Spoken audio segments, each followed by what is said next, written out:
Magagawa po pala ako ngayon ng banana iced coffee. And naka-prepare na po ang aking 16 ounce na cups. Then naglagay lang po ako guys ng nata de coco. And mag-add na rin po ako ng condense.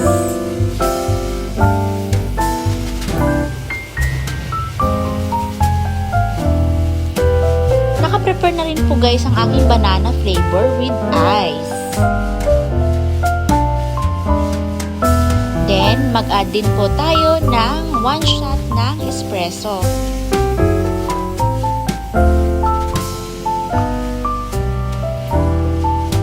Isunod na po natin ang ating milk.